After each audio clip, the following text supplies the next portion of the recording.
d'amusement, mais un parc d'amusement miniature. Quand je me suis marié, j'avais un peu de temps de libre et puis il y en a qui disent parce que je m'ennuyais, mais c'était pas le cas. J'ai commencé à faire des maquettes de maisons. Mais la fabrication de maisons l'ennuie. Après une visite dans un parc d'attractions, il décide de fabriquer une grande roue. J'ai mis quelques lumières, un moteur, et puis j'ai trouvé ça le fun.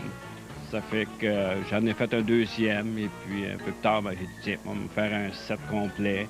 Monsieur L'Heureux a mis 35 ans pour en arriver à ce que vous voyez aujourd'hui.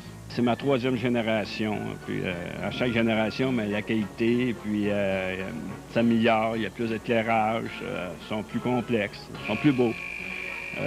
Cet ensemble-ci, ça fait peut-être une dizaine d'années qu'elle a commencé.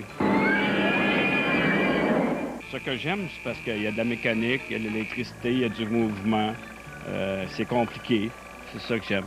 Pour faire bouger ses manèges, Monsieur L'Heureux a tout appris par lui-même, simplement en s'informant dans les livres et sur Internet.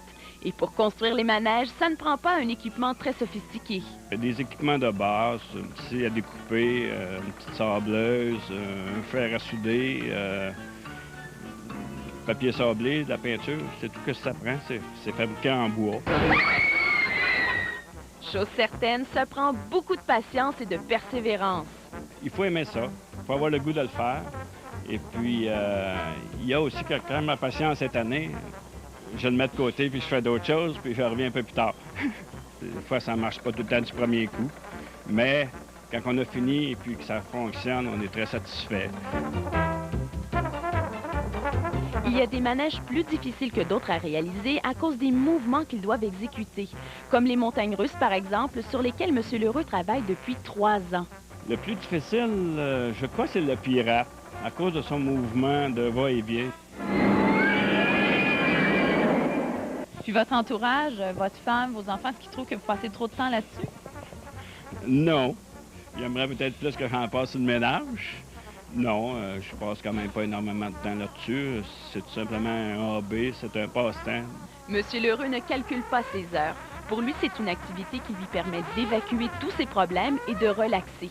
Mais un manège complet, ça peut lui prendre environ 1 an à réaliser. Je fais peut-être 4-5 heures par semaine, c'est très variable. Depuis qu'une partie de son parc d'amusement est terminée, M. L'Heureux participe à des expositions. Il vend également des boîtes avec un plan et des matériaux à tous ceux qui veulent tenter l'expérience. Les jeunes devraient apprendre à travailler de leurs mains, à créer des choses, que ce soit dans n'importe quel type. Ça peut être de la peinture, ça peut être n'importe quoi. Mais de faire des choses, de réaliser des choses que d'être passif.